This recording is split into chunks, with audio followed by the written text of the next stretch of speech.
تو قبلہ جو ہے وہ بنی اسرائیل کے لیے بیچ میں کر دیا گیا تھا، بیت المقدس بعد میں دوبارہ خانہ کعبہ، اس لیے بیت المقدس ہمارا قبلہ اول نہیں ہے، قبلہ اول ہمارا خانہ کعبہ ہی ہے. بیت المقدس جو ہے وہ قبلہ اوسط ہے، درمیانہ قبلہ.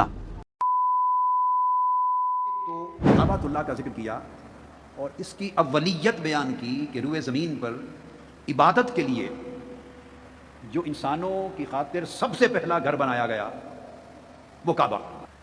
ایک تو کعبۃ اللہ کی اولیت بیان کی، پھر اس گھر کو مبارک گھر کہا، یعنی یہ برکتوں کا سر چشمہ ہے اور کائنات میں ہدایت کا مرکز ہے. اس گھر کو اولیت کی شان حاصل ہے، اس گھر سے برکت پھوٹتی ہے، اس گھر سے ہدایت کائنات کو اور اہل دنیا کو ملتی ہے. اللہ نے کہہ دیا میں زمین پہ ایک جگہ اپنا گھر بنا دوں گا. یہ کس کا گھر ہوگا؟ یہ میرا گھر ہوگا. جس کو بھی اللہ سے محبت ہوتی ہے وہ چاہتا ہے کہ میں اس گھر کی جا کے، اب جس کی اللہ سے محبت ہوگی نا اس کو بیت اللہ کی قدر ہوگی کہ یہ اللہ کی طرف منسوب ہے، اس کے دل میں بیت اللہ کی اتنی زیادہ قدر ہوگی. اور اگر کوئی خشک دماغ کا، خشک دل کا آدمی ہے جس کے دل میں اللہ کی محبت نہیں ہے، وہ بیت اللہ کو عام دیواروں اینٹوں کی طرح کی ایک چھوٹی سی عمارت سمجھے گا اور اس کے گرد طواف لگانے کو، ایک طواف کرنے کو ایک مذہبی رسم سمجھے گا اور ملتزم پہ جا کے رخسار رکھنے کو ایک مذہبی فریضہ سمجھے گا. اس سے زیادہ اس کو نہ حج کا مزہ آئے گا اور نہ بولو عمرے کا مزہ آئے گا.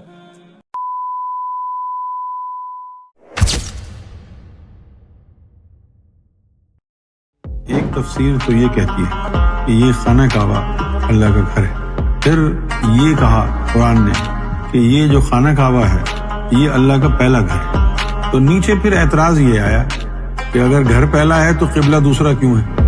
اگر پہلا گھر ہے تو شروع سے قبلہ بھی اسی کو ہونا چاہیے تھا. اس سے پہلے قبلہ تو بیت المقدس تھا.